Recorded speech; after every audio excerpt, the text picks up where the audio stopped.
لنا إلا ما علمتنا إنك أنت العليم الحكيم وتب علينا إنك أنت التواب الرحيم اغفر لنا وارحمنا وأنت خير الراحمين وانصرنا على القوم الكافرين رب اشرح لي صدري ويسر لي أمري واحلل عقدة من لساني يفقه قولي واهدي قلبي وسدد لساني بجاه النبي والآل وصحبه اللهم ارزقنا فهم النبيين وحفظ المرسلين وإلهام الملائكة المقربين يا رب العالمين ويا أرحم الراحمين أما بعد الحمد لله رب العالمين الحمد لله الذي أحيانا بعدما أماتنا وإليه النشور. Segala puji syukur kita kepada Allah Subhanahu wa Ta'ala atas segala limpahan karunia nikmat dari Allah Subhanahu wa Ta'ala, terutama nikmat iman Islam, nikmat taufik hidayah, nikmat sehat, nikmat afiat, nikmat kita masih diizinkan oleh Allah Subhanahu wa Ta'ala duduk bersama-sama di rumah Allah di Masjid Nadhirul Iman, menjalankan kewajiban kita kepada Allah, salat subuh berjamaah. Kemudian kita lanjutkan dengan duduk di dalam majelis ilmu. Mudah-mudahan apa yang kita lakukan pada saat ini mendapatkan keberkahan daripada Allah Subhanahu wa Ta'ala, menjadi penyebab dosa kita diampuni oleh Allah, hajat kita dikabulkan oleh Allah, umur kita dipanjangkan oleh Allah, dan insyaallah ditutup dalam keadaan husnul khatimah. Amin ya rabbal alamin. Shalawat beriringan dengan salam tak lupa kita hadiahkan kepada baginda Nabi besar Muhammad sallallahu alaihi wasallam. Allahumma salli ala Sayyidina Muhammad wa ala ali Sayyidina Muhammad. Mudah-mudahan juga berkat salawat dan salam yang terus kita sampaikan kepada beliau, insyaallah kita semua kelak di hari kiamat akan mendapatkan syafaat daripada Nabi kita Muhammad sallallahu alaihi wasallam. Amin ya rabbal alamin.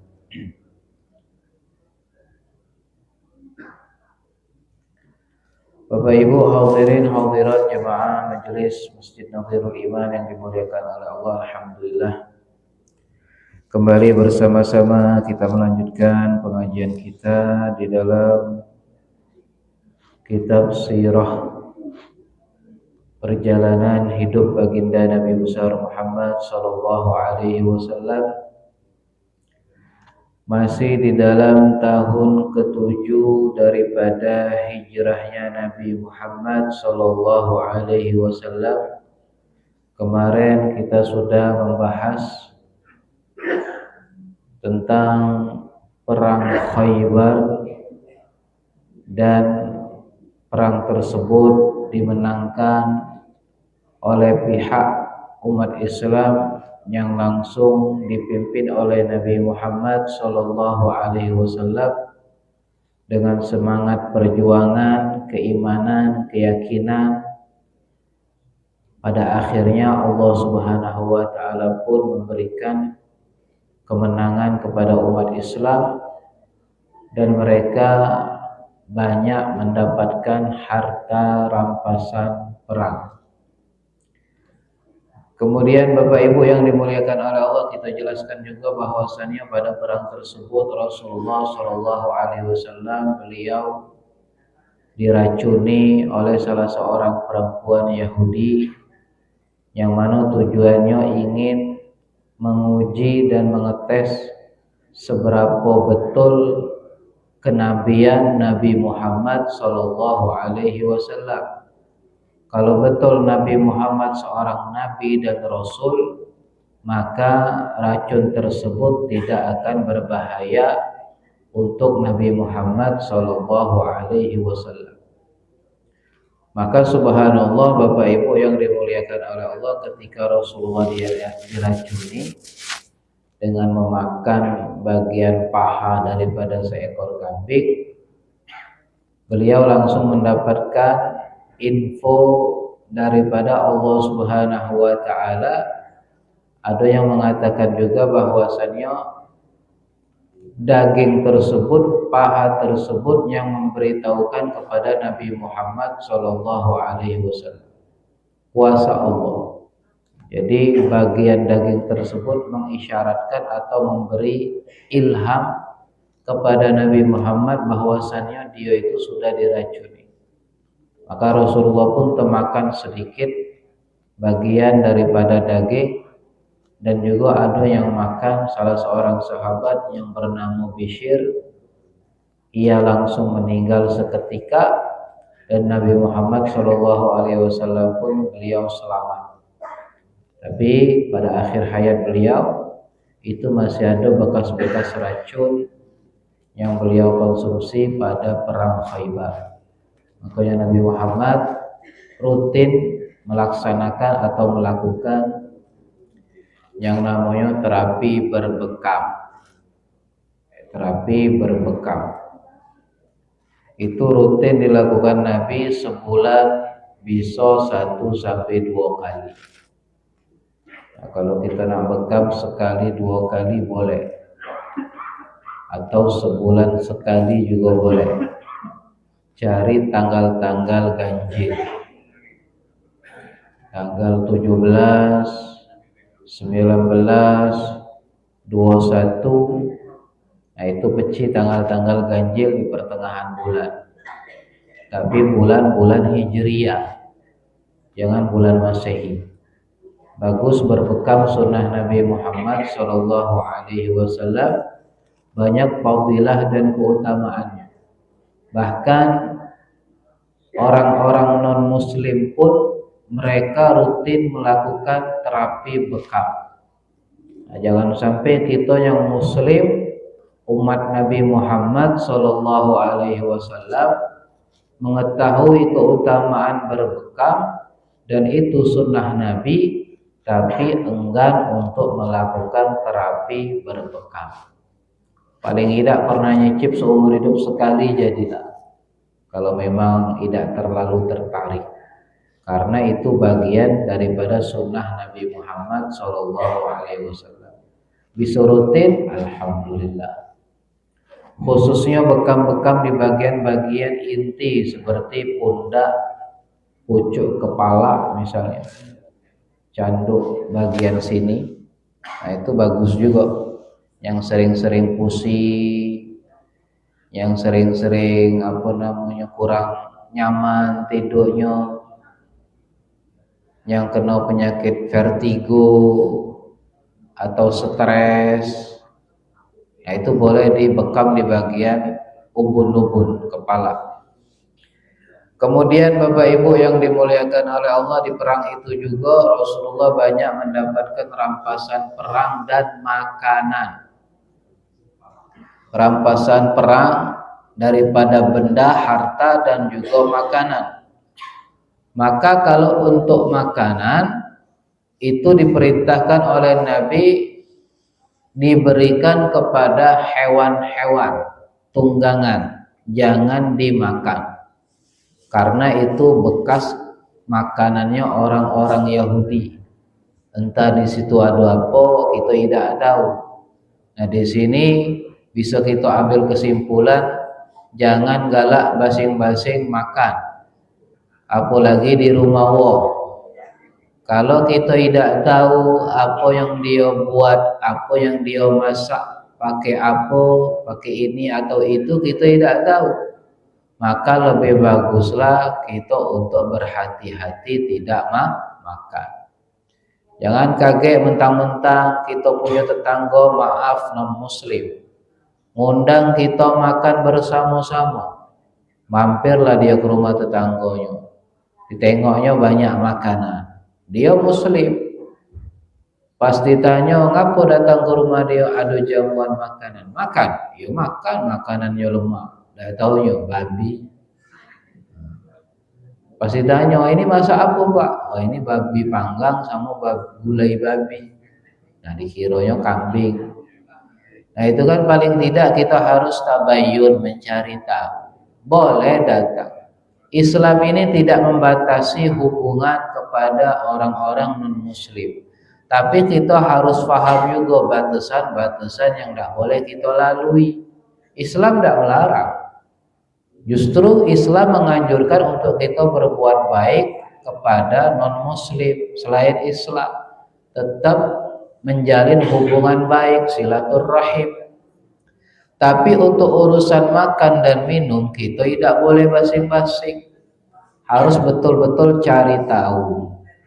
Atau kaget misalnya menjelang hari raya, misalnya hari raya mereka atau Natal dan lain-lain sebagainya. Ya udah usah kita nak melok-melok atau sampai melok makan, melok nimbrung, melok minum dan lain-lain itu ya udah usah. Karena kita faham sebagai umat Islam, seorang muslim mukmin, batasan-batasan yang boleh sama batasan-batasan yang tidak boleh. Nah itu pentingnya kita mencari tahu. Jadi untuk makanan dan minuman diperintahkan Nabi buang atau berikan kepada hewan-hewan tunggangan. Kasih makan hewan, tidak apa-apa. Tapi untuk dikonsumsi, dimakan jangan. Siapa tahu di situ ada hal-hal yang diharamkan oleh Allah Subhanahu wa taala. Kemudian Rasulullah juga banyak mendapatkan rampasan perang berupa benda-benda, peralatan-peralatan, guci-guci, panci-panci, gelas-gelas, piring-piring. Itu banyak. Apa perintah Nabi Muhammad SAW? Cuci dan basuh dan pakailah buat makan. Cucilah dan basuhlah lalu pakai buat makan. Jadi di sini bisa kita ambil kesimpulan juga Bapak Ibu, boleh kita menggunakan sesuatu bekas orang-orang non-muslim untuk dipakai ataupun dimanfaatkan. Tapi harus syaratnya dicuci dulu. Entah itu piring, entah itu panci, entah itu baju, silahkan kalau galak.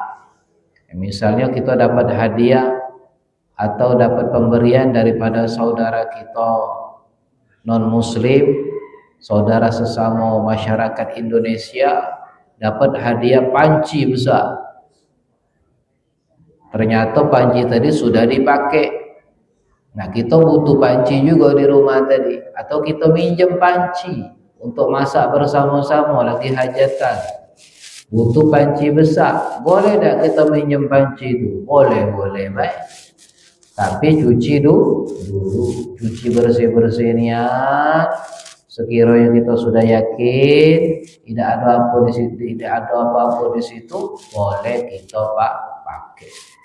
Nah itu beberapa hukum yang bisa kita ambil daripada apa yang terjadi ketika Rasulullah SAW berada di kota Khaybar.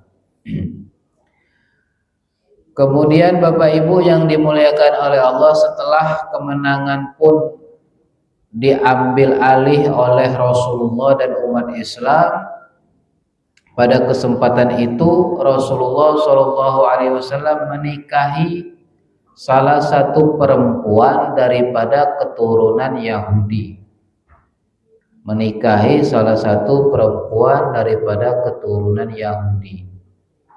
Dulu itu diperbolehkan menikahi perempuan ahlul kitab, perempuan non-muslim, perempuan ahlul kitab yang mana mereka masih meyakini nabi-nabi terdahulu, yang mana mereka masih meyakini tentang kitab-kitab yang Allah turunkan melalui perantara para nabi-nabi, seperti kitab Taurat dan Injil, Nabi Musa dan Nabi Isa. Mereka disebut dengan ahlul kitab, masih meyakini dengan isi kitab Injil, meyakini dan mengamalkan isi kitab Taurat. Itu boleh kita menikahi perempuan-perempuan daripada golongan ahlul kitab itu dulu. Kalau sekarang Bapak Ibu yang dimuliakan oleh Allah, kebanyakan ahlul kitab yang sekarang ada ini tidak lagi ahlul kitab. Karena kitab-kitab mereka sudah banyak terjadi perubahan-perubahan. Dan keyakinan mereka juga sudah mulai bergeser tentang kenabian. Jadi hukum bolehnya menikahi non-muslim ahlul kitab itu sudah ditiadakan. Tidak boleh lagi. Kalau nak nikah kita ya sesama umat Islam. Nah, yang menjadi pertanyaan kadang Bapak Ibu yang dimuliakan oleh Allah dan sangat disayangkan, ada seorang muslim atau muslimah gara-gara sudah jatuh hati, gara-gara sudah terlampau mencintai, dia rela berkorban agamanya untuk menikahi perempuan atau laki-laki yang dia cintai. Ada kan, banyak kan sekarang kan kasus-kasusnya. Muslim, muslimah keluar daripada agama Islam gara-gara tunangannya atau calonnya itu non-muslim, wal'iyadzubillah. Suatu kenikmatan kita dilahirkan dalam keadaan muslim. Kita ini luar biasa Bapak Ibu. Kita berojol daripada perut ibu kita sudah menyandang status muslim. Tidak perlu usaha untuk diislamkan. Islamnya kita dengan keislaman kedua orang tua kita, nikmat sangat luar biasa. Nikmat yang sangat mulia yang Allah berikan tanpa kita minta. Lahir-lahir sudah muslim atau muslim. Ini tiba-tiba dengan keadaan-keadaan tertentu, urusan duniawi, kita rela mengorbankan keislaman kita. Padahal zaman dahulu sahabat itu, para sahabat Nabi itu rela berkorban nyawa untuk mempertahankan keislamannya. Sedangkan kita rela mengorbankan keislaman kita untuk urusan dunia semata.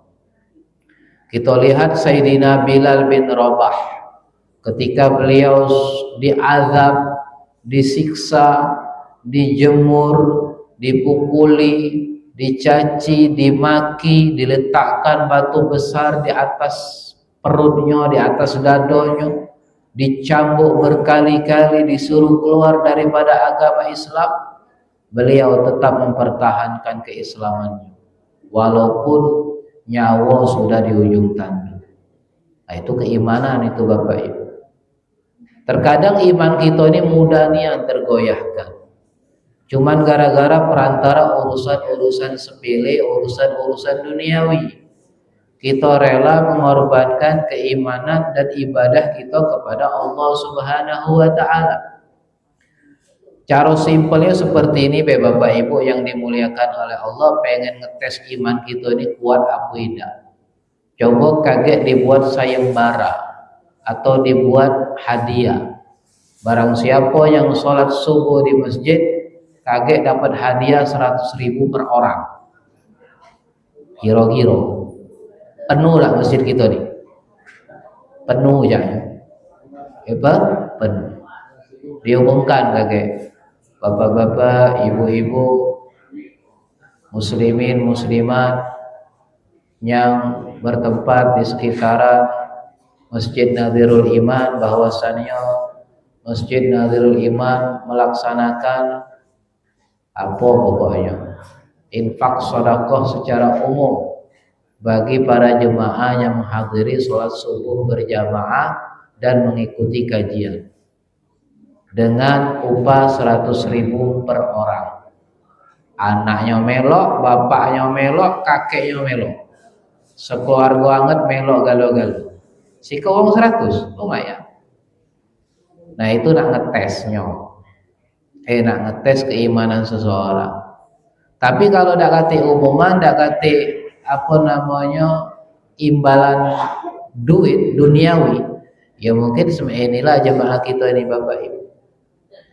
Jadi iman itu semakin mendekati akhir zaman semakin berkurang, semakin kurang paten. Nah makanya kita ini harus banyak-banyak berdoa kepada Allah Subhanahu wa Ta'ala. Kita banyak-banyak minta doa kepada Allah agar diberikan keimanan yang kuat, iman yang teguh, iman seperti imannya para orang-orang yang soleh, yang tidak tergoyahkan dengan urusan-urusan dunia. Memang sulit, memang berat, tapi kalau kita minta kepada Allah, insya Allah dibantu oleh Allah Subhanahu wa Ta'ala. Kita tidak mengatakan iman kita paling baik, paling bagus, tapi tetap kita minta kepada Allah agar dikuatkan iman kita, tidak mudah digoyahkan dengan urusan-urusan yang sepele. Jadi Bapak Ibu yang dimuliakan oleh Allah, kembali kepada pernikahan non-muslim. Jadi untuk sekarang tidak boleh lagi. Dan jangan sampai kita mengorbankan keislaman kita cuman gara-gara urusan pernikahan. Karena orang yang ingin kita nikahi itu non-muslim, tiba-tiba kita keluar daripada agama Islam. Kalau baca tunangan kita itu non-muslim, kita Islam, suruh dia masuk Islam. Nah itu yang bagus, yang itu. Jangan sebaliknya, kita yang sudah muslim dari lahir tiba-tiba keluar daripada Islam gara-gara perantara pernikahan. Jadi Bapak Ibu yang dimuliakan oleh Allah, ini perempuan ini bernama Sofia, dinikahi oleh Nabi Muhammad SAW, dan dia adalah salah seorang perempuan Yahudi. Apa tujuan Nabi menikahi dia? Agar menarik ketertarikan kaumnya untuk masuk Islam. Karena dia seorang Yahudiyah, seorang perempuan Yahudi. Dinikahi Nabi agar kelompok-kelompok yang lain itu mau dan ada ketertarikan kepada agama Islam. Nah itu misi Nabi Bapak Ibu.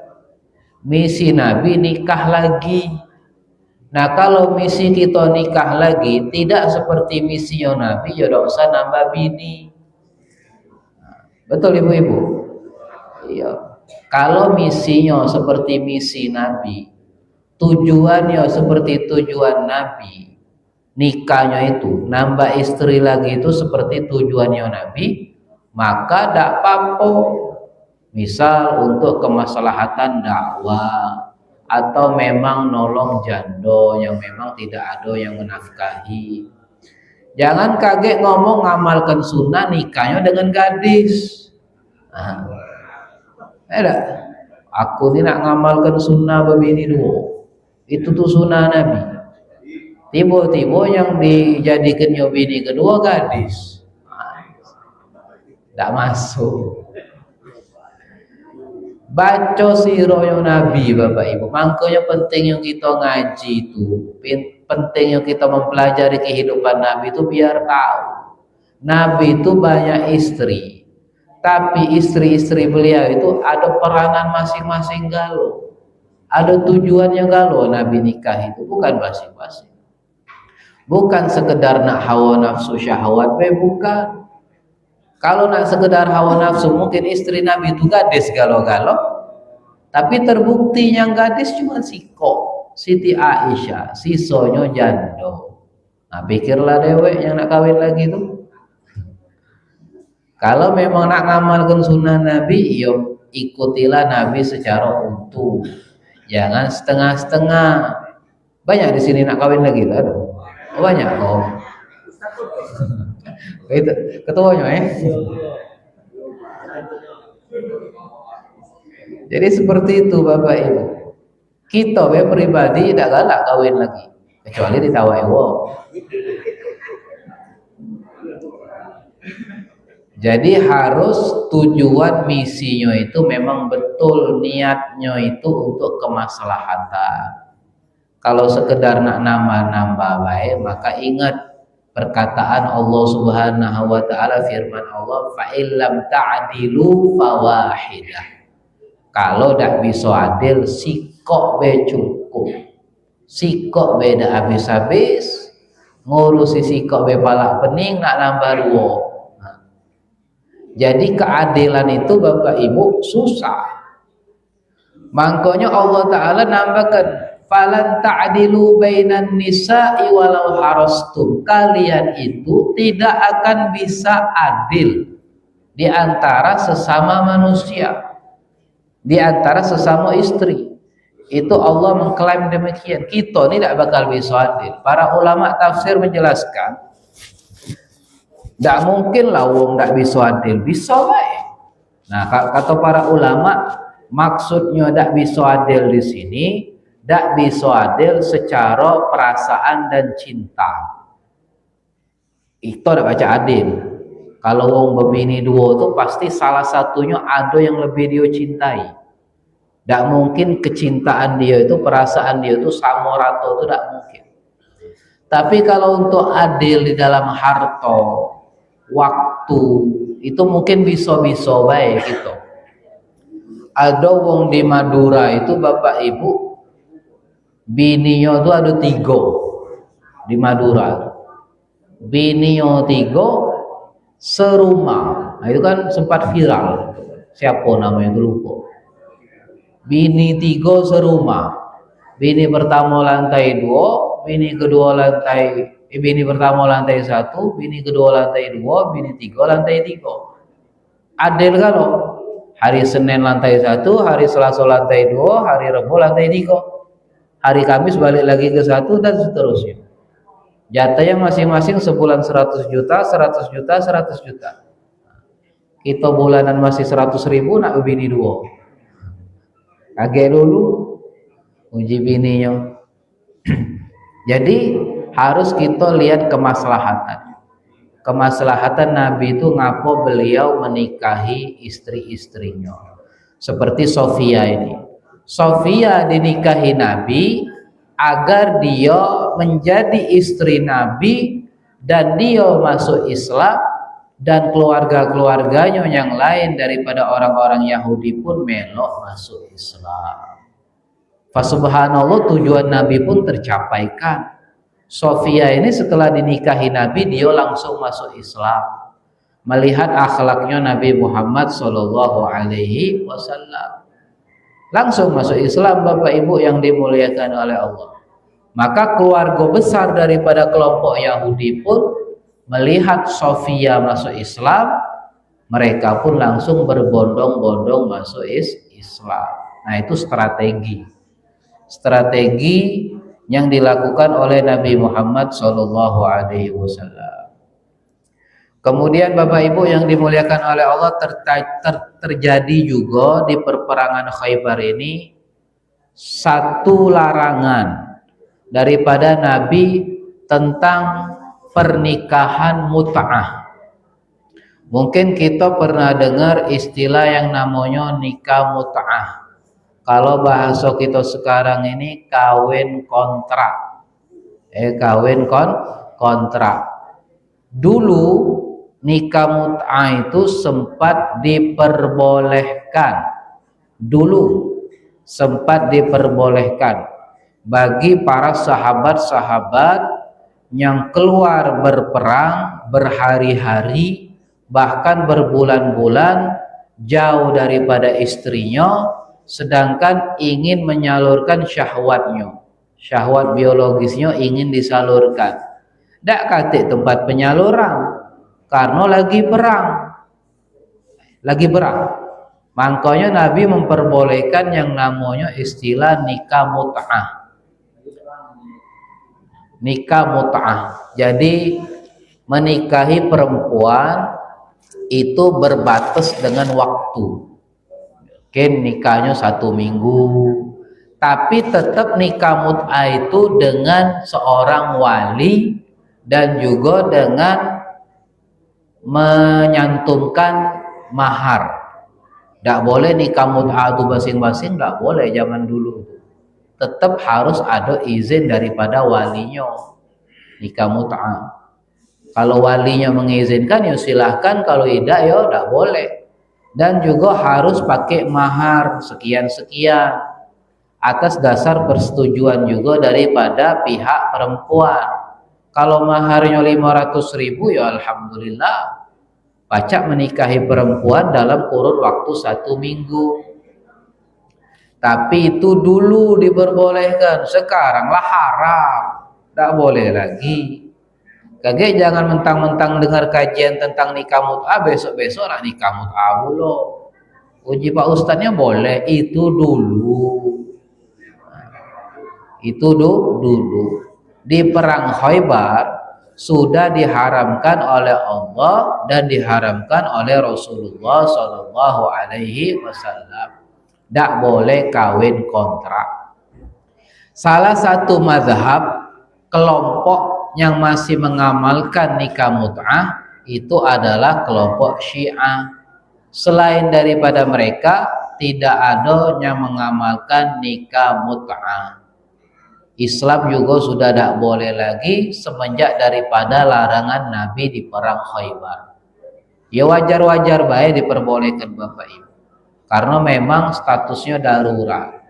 Tapi berhubung daruratnya ataupun berbahayanya lebih besar, maka dilarang oleh Nabi Muhammad Shallallahu Alaihi Wasallam. Jadi kita sepakat dulu ini, nikah kontrak, kawin kontrak itu tidak boleh.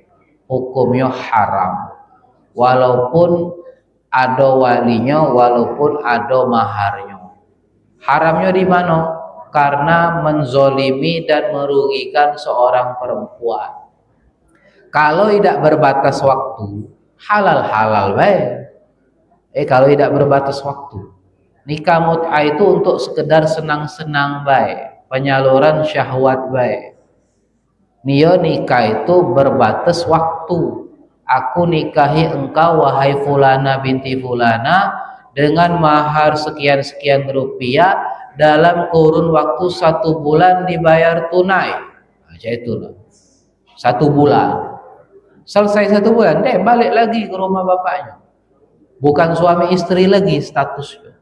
Nah rugilah betino aja itu. Siapa tahu kakek dia punya anak. Siapa yang nak nafkahi dia kaget, dia juga menjadi janda, uang tak galak lagi sama dia karena sudah bekas uang lain. Jadi Islam itu mengatur sedemikian rupa, direvisi. Hukum yang kurang bagus yang merugikan orang lain itu direvisi. Tak apa-apa di dalam Islam itu ada revisi hukum. Bukan berarti hukum itu paten, tak berubah-berubah. Tergantung bagaimana kaget situasinya. Jadi Bapak Ibu yang dimuliakan oleh Allah, di perang Khaybar ini diharamkan nikah mut'ah yang dulu pada awal-awal Islam atau di zaman jahiliyah itu masih diperbolehkan, sampailah diharamkan oleh Rasulullah Shallallahu Alaihi Wasallam ketika di perang Khaybar. Kemudian diharamkan juga di perang Khaybar ini makan daging keledai. Dulu masih diperbolehkan makan daging keledai. Tahu keledai? Ya, yang suaranya jelek itu nah. Kalau Bapak Ibu pernah dengar suaranya itu jelek. Saking jeleknya dicantumkan di dalam Al-Quran. Sungguh suara yang paling jelek, yang paling mungkar adalah suaranya keledai. Suaranya memang tidak bagus. Kita dulu pas di Yaman itu paling banyak keledai. Karena tunggangan wong-wong sana itu keledai galo-galo. Jadi kalau nak narik barang itu pakai keledai. Itu suaranya luar biasa. Kita yang lagi tidur itu langsung terbangun. Yang bangun itu langsung tidur. Paham tak? Kita yang tidur itu langsung terbangun dengar dia. Kita yang lagi tidak tidur, yang lagi bangun langsung nak tidur karena runyam dengar suara dia. Nah itu suara keledai Bapak Ibu. Dulu diperbolehkan di dalam Islam makan dagingnya karena madharat, berbahaya. Wallahu alam apa sebabnya dilarang oleh Nabi Muhammad Shallallahu Alaihi Wasallam. Ketika itu para sahabat di Khaybar masak daging keledai. Dilarang oleh Nabi, ditumpahkan galo-galo. Tidak jadi makan. Nah itu sahabat itu kalau sudah Nabi ngomong A, A, B, B, mereka patuh. Walaupun sudah masak, sudah jadi, tetap tidak dimakan. Kalau kita kan paling negosiasi sedikit. Ice piring beda apa-apa makan. Masih nak makan tulah. Kalau sahabat tuh kalau uji Nabi tidak. Haram ya haram, ditinggalkan langsung ditumpahkan. Tidak mubazir, tidak kaget dimakan sama hewan-hewan yang lain. Itu saking patuhnya mereka kepada Nabi Muhammad SAW. Jadi Bapak Ibu yang dimuliakan oleh Allah, itu yang diharamkan pada perang Khaybar. Nah, dengan ini selesai permasalahan perang Khaybar yang sudah kita jelaskan dari awal, dimenangkan oleh umat Islam, banyak dapat rampasan perang, dan ada beberapa hal yang diharamkan oleh Nabi Muhammad SAW.